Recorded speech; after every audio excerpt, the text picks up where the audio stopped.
Hello friends, मैं doctor A के सिंह। दोस्तों, जनवरी में जब हमारे देश में कोरोना वैक्सीन लगनी स्टार्ट हुई थी तो सबसे पहले हेल्थ वर्कर को कोरोना वैक्सीन दी गई थी। लेकिन उस टाइम पर लोगों में बहुत ज़्यादा पैनिक था, अफवाहें थी, लोग इंटरेस्ट नहीं ले रहे थे वैक्सीन लगवाने के लिए। लेकिन अब लोगों को जागरूकता आई है और अब वैक्सीन लगवाने के लिए बहुत लोग लाइन में लगे हुए हैं, और जिसकी वजह से आप देख रहे हैं कि वैक्सीन की शॉर्टेज भी काफ़ी हो रही है और लोग वैक्सीन लगवाने की कोशिश कर रहे हैं लेकिन उनको वैक्सीन नहीं लग पा रही है।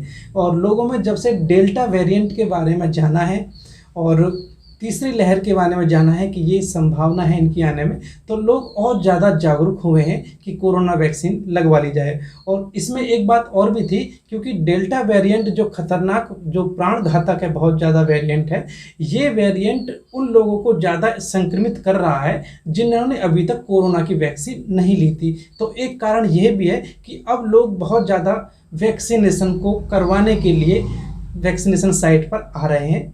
तो इससे पहले जो मैं आगे की बात करूं, आपको एक बात हमेशा ध्यान रखनी चाहिए कि जब भी आप कोरोना वैक्सीन लगवाने के लिए जा रहे हैं तो आप खाली पेट बिल्कुल ना जाएं, क्योंकि मैं प्रैक्टिकली लोगों को देखता हूं कि वो बगैर कुछ खाए पिए आ जाते हैं। और यदि उनको बाय मिस्टेक वैक्सीन लग जाए तो आपको पता होगा, नॉर्मल इंजेक्शन लगने के बाद भी आदमी को घबराहट हो जाती है, चक्कर आ जाते हैं, दर्द हो जाता है। तो ये एक नॉर्मल फिनोमिना है। तो ऐसा ही वैक्सीन के साथ भी हो सकता है। इसलिए ज़रूरी है कि जब भी आपको वैक्सीनेशन करवाना है तो आप बिल्कुल भी खाली पेट ना आएँ, पूरा खाना वगैरह खा पी कर आएँ। और जब वैक्सीन साइट पर आप होंगे तो आपको मास्क का इस्तेमाल करना है, सोशल डिस्टेंसिंग बना के रखना है, और आपको खांसते और छींकते समय टिश्यू पेपर या रुमाल का इस्तेमाल आपको करना है।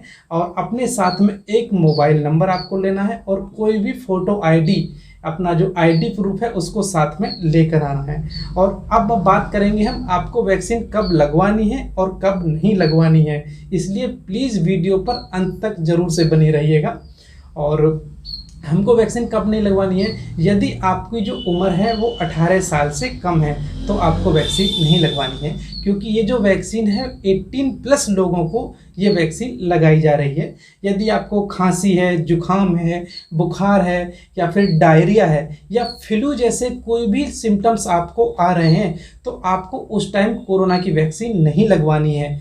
जब ये सिम्टम्स सही हो जाएं उसके बाद आप वैक्सीन ले सकते हैं। यदि आप प्रेग्नेंट हैं तो भी आपको वैक्सीन नहीं लेनी है, क्योंकि आप अब नेक्स्ट अब क्या चल रहा है, आज 30 जून हो चुकी है और अब तक की इस रिसर्च में ये है कि जो अमेरिका में एक रिसर्च हुई है उसमें जो प्रेग्नेंट हेल्थ वर्कर थे उनको कोरोना की वैक्सीन दी गई, और उसके बाद जो उसके रिजल्ट आए वो बहुत अच्छे रिजल्ट आए हैं। और उसमें ना बच्चे को कोई प्रॉब्लम हुई है ना उसकी मदर को कोई प्रॉब्लम हुई है। इस तरह से आगे आने वाले समय में हो सकता है कि प्रेग्नेंट वोमेन को भी ये कोरोना की वैक्सीन दी जाने लगे, क्योंकि अब ब्रेस्ट फीडिंग जो महिलाएं हैं जो बच्चे को दूध पिला रही हैं उनको भी कोरोना की वैक्सीन लगाई जा रही है।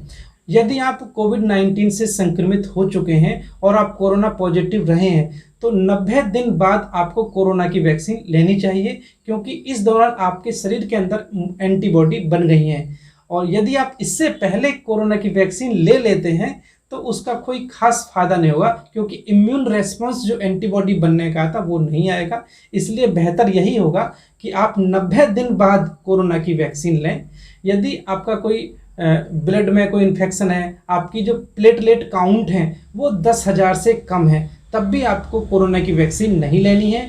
यदि आपकी जो प्लेटलेट काउंट है वो 20,000 से 50,000 के बीच आ जाए तब आप कोरोना की वैक्सीन ले सकते हैं।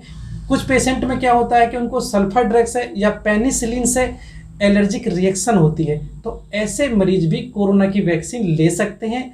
लेकिन बेहतर ये होगा कि वो जो वैक्सीन लें तो वो किसी बिगर सेंटर पे लें, बड़े सेंटर पे लें। यदि कोई एनाफिलैक्सिस होता है या कोई रिएक्शन होती है जिसको आसानी से उसको मैनेज किया जा सके। साथ में यदि आपको डायबिटीज है, शुगर की बीमारी है, हाइपरटेंशन है, ब्लड प्रेशर की बीमारी आपको है, अस्थमा आपको है, कोई हार्ट डिजीज़ है, बच्चे को दूध पिला रही हैं, मतलब लैक्टेटिंग मदर हैं, मेंस्ट्रुएशन फीमेल हैं, मतलब पीरियड महिलाओं को आ रहा है या पीरियड चल रहा है या पीरियड बंद हो गया है, पीरियड के आसपास या पीरियड के दौरान भी कोरोना की वैक्सीन ली जा सकती है।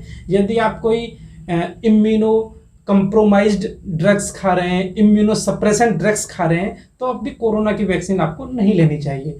और स्प्लेनोटमी होती है, जिनका स्प्लीन जो निकाल दिया जाता है, ऐसे मरीजों को पहले कोरोना की वैक्सीन नहीं दी जाती थी, लेकिन अब रिसर्च जो लेटेस्ट आई है, अब उनको भी कोरोना की वैक्सीन दी जा सकती है। जो हमारे HIV के पेशेंट होते हैं, उनको भी कोरोना की वैक्सीन लगाई जा सकती है, और साथ में उनकी जो एंटीवायरल थेरेपी जो चल रही होती है, उसको भी लगातार चलते रहना है, उसमें भी कोई किसी टाइप का चेंज नहीं करना है।